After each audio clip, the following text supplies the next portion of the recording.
I'm Jeremy Rivera with SEO Arcade, and this is this week's SEO chat. I've got Callum Scott here with me with some interesting ideas about knowledge graphs and how businesses can leverage them. So, what makes you so passionate about this aspect of SEO? Because I know it's typical to look at keyword rankings and look at traffic from that. So why would a business care about this aspect of SEO? Yeah, absolutely. I think, and thanks for having me on for the podcast and the newsletter stuff this week. I think it's a very underutilized aspect, especially when it comes to branded search. So when we're talking about branded search, it's obviously when someone types in your company name and you get the SERP that comes up.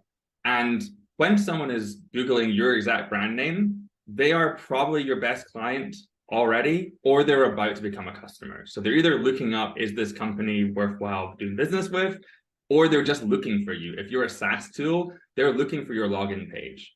So what comes up on that SERP can really, shade their business decision or their purchase decision. If there's a bunch of really bad reviews on there, if there's a bunch of, negative information, that's going to throw them on their side. On the flip side, if you go to a SaaS product and they have a knowledge panel sitting there on the right-hand side, that's a huge trust signal that tells you so much information about them, how long they've been in business, a blurb about what they do, all this kind of stuff, who owns them, X, Y, and Z. And then on top of that, when we're talking about knowledge panels, which come from the knowledge graph, if we're talking about things like EAT and expertise and authority, which kind of gets thrown around quite a lot, we're going to then think, well, actually, what kind of information would Google realistically trust and use for something that can be so easily faked on a website? Just throwing up an author bio and saying, I'm an expert on this. It's not something I think Google's actually going to trust.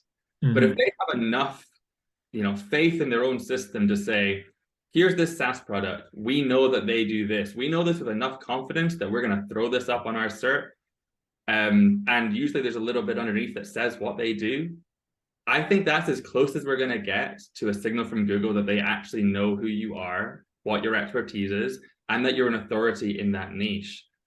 Do we know if they use that directly for ranking? I'm not entirely sure. We have got no confirmation on that, but I think it's the biggest, indicator that you might have good EAT, and it has that added benefit for branded SERP. No one seems to be talking about it though.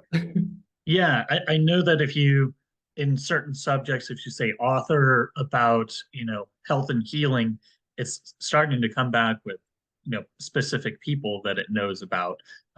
It does make sense to try to optimize that knowledge panel. Is there any actionable, to do X or to try to capture that? Is there any hands-on things of, to get the knowledge panel, you need to do X or Y or Z or have these things filled out or that? Is there anything like that that you're aware of that you can pass on? Yeah. So, obviously the first thing you're going to do is you're going to hire my company to do it, because we Of course. Orchid Digital. I'm going to give my little plug there. We do this for companies. It's one of our main products is building and managing branded SERPs and knowledge panels for clients. Obviously not everyone is going to be in a position to be able to afford to do that. But the really good news is you can build a knowledge panel for literally any entity on the internet. You just have to follow 3 basic steps. The first is to build what we'd call an entity home. So that is a page on the web that is the authority on that subject. Ideally, we're going to want this to be an about page on your own website.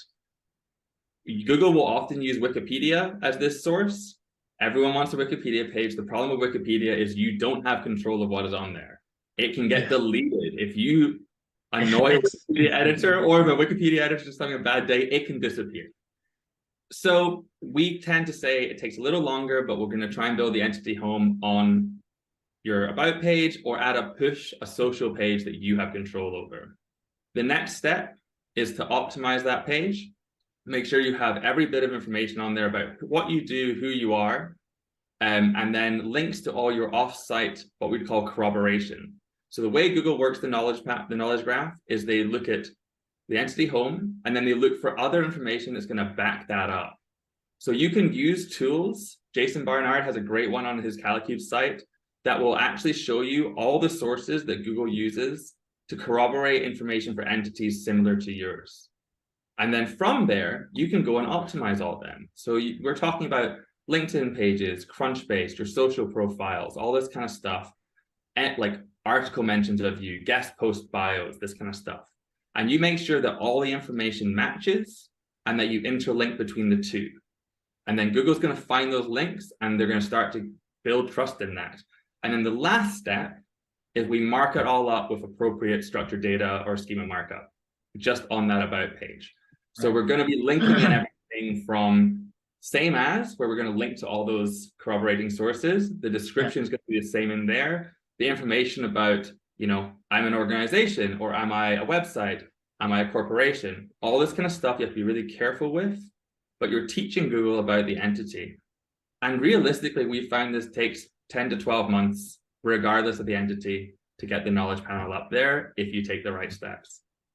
All right, so you can go from 0 to knowledge panel, no matter what, like even like a poop scooper company, if you wanted to do it, you could create an entity about your poop scooping. Like there's not any specific qualifications per se.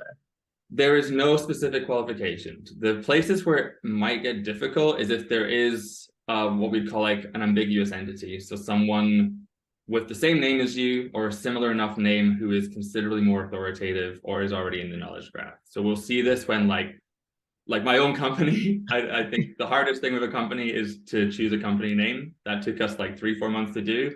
There's multiple other Blue Orchids, something SEO agencies out there or marketing companies. So for us to do that, we'd have to make sure we were recognized as the unambiguous form of that. It's not something that we're doing for ourselves. But that kind of thing can step in the way. You know, if you're a local entity as well, you operate in a small service area business, it can be harder to do, but again, it's not impossible.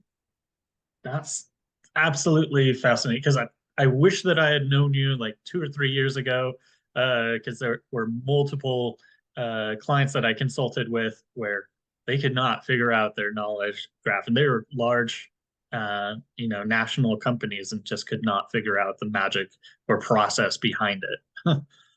The biggest thing is patience, to be honest. And we find like one of the biggest stumbling blocks is trying to get specific information on an about page for a site, because you'll stop, like there's the SEO team, and then you're going to be going through like upper corporate management who are saying, we don't want to have a blurb that kind of sounds like robot speak sitting in the above the fold, because that's optimized for the knowledge graph, but it might not be best for users. So we get a little bit of pushback with that sometimes, but realistically, you can kind of work with what people have. And the bigger they are as a company, less stringent you have to be with those things. Chances are Google already has them in the knowledge graph somewhere. You can search that. So again, if you go to Calcube, Jason Barnard's site, he has a free tool where you can plug in your brand name or whatever entity it is, and it pulls from the knowledge graph API and shows you all the related entities and if you're in there. So that's usually a great place to start. That's fantastic. Well, thank you so much for sharing this knowledge. Going to send it out to the newsletter, and thanks for your time. Fantastic. Thanks for having me on, man.